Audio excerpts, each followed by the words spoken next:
Wade Franson is the host of Created in the Image of God, a series that examines the role of religion in society, from messianic returns to the emotive responses transmitted through our culture. Wade fearlessly addresses reality claims from all directions, objectively exploring their compatibility with Holy Scripture. Tonight's episode, The Quran for Beginners, with Mikai Abdus-Salam. Good evening, everyone. This is Wade Franson. I'm your host with Created in the Image of God. Tonight we have a very special show, and without further pause, we'll invite Mikai into the studio. So how are you, my friend? Well, I'm doing just wonderful. We're very pleased to have you in the studio this evening for this show, The Quran for Beginners. As the audience knows, we typically like to follow the theme of created in the image of God by finding out your creation story. You mentioned that you come from a multi-religious background or an interfaith background, but I didn't catch where the Islamic connection came from. I had a lot of friends that were Muslim far as actions and deeds. They didn't necessarily go around blabbing that I'm Muslim, just like I had my friends didn't go around blabbing that I was a Christian or blabbing that I was a Jew. But my Muslim friends, they had a different walk. Their walk wasn't even just about scriptures. It was the way that they were raised. It was the way that they did things. It was the way that they dressed. It was their mannerisms. In Islam, we use the word adab. It means like mannerisms and approaches. The thing that differentiated Islam and the Quran for me was there was never a punishment or never a consequence behind asking a question. I always felt like I was a Muslim because I understood the term of what Muslim meant, meaning submission to the will of God. Being a Muslim is not necessarily a religion, it's a lifestyle. It's how we approach everyday life and interacting with people. The Quran in and of itself is not a book with a new revelation, but one that comes to confirm the books and revelation that came before it. Speaking of that, we met, I think we met over the topic of the Interfaith Library, which you have launched. And we're going to take a commercial break here in a minute and show a little ad for that. But you've also invited me to blog on that site, which I've started doing. And as the audience, I think, knows, I'm a Baha'i, and I'm blogging about the Baha'i faith on that.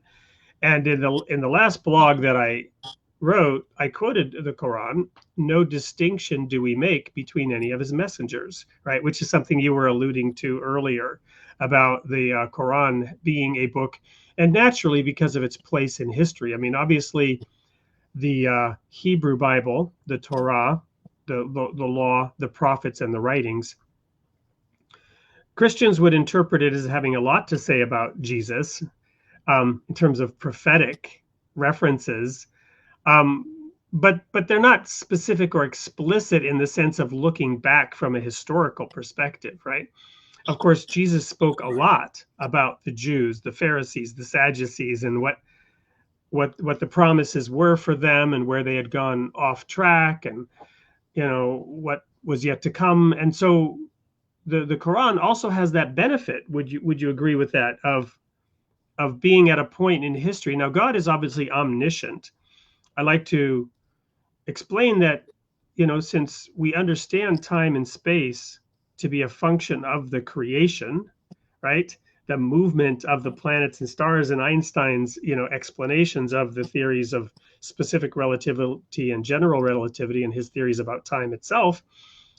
Obviously, the creator sits outside of that, which might be hard to understand or comprehend, but therefore, the creator knows the past, present, and future because he sits outside of time and space.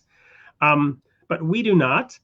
And in that sense, the words of the Quran have the benefit of commenting on the past in a way that the Torah and the Gospels do not. I would just like your comment on that sort of perspective of it, its unique place in time. First of all, we have to understand the path in which this revelation came into. There were revelations preceding these 4 books, but they were not considered books. The word we use in Arabiya is called suhufs, or they're more like parchments or scrolls or manifests. And it starts all the way back to the prophet Adam. Adam was giving 10 of these suhufs. There was 100 in total. And then, of course, we know the story about a Cain and Abel. Cain kills his brother Abel. And then God blesses Adam and Eve with another righteous son. Excuse me. And his name, according to the Bible, is Seth. In Islam, we call him Sheath. And he was given 50 of these suhufs. And then from that, there was a lineage that led up to Prophet Idris. And in the Bible, he's known as Enoch. Enoch was given 30 of these suhufs. And then finally, the last 10 suhufs was given to Ibrahim. At the time Ibrahim had these 10 suhufs, he had the compilation of 100 of these manifests, or these legislations, or these regulations for humanity that God had sent down through this whole timeline. And then it was the issue which divided us. Let's put a pin in it, because this is a really fascinating discussion that I want to have. Okay. But I think this is a good time to break for the commercial. Fine. And emphasize the Interfaith Library. I'm just sitting here and I'm drinking it all in. It's just wonderful and fascinating to get your perspective on this. And I'm so grateful that you founded the Interfaith Library.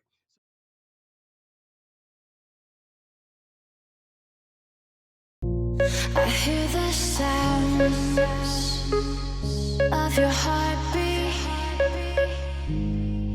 I can hear it now. I can hear it now. I hear the sounds. I can hear it now. Of your heartbeat. I can hear it now.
Welcome back. I'm Wade France, and this is Created in the Image of God, the Role of Religion in Society. I'm here with Imam Mikhail Abdus Salam, and there's a QR code. You can just point your device at that, and it'll take you to the Interfaith Library.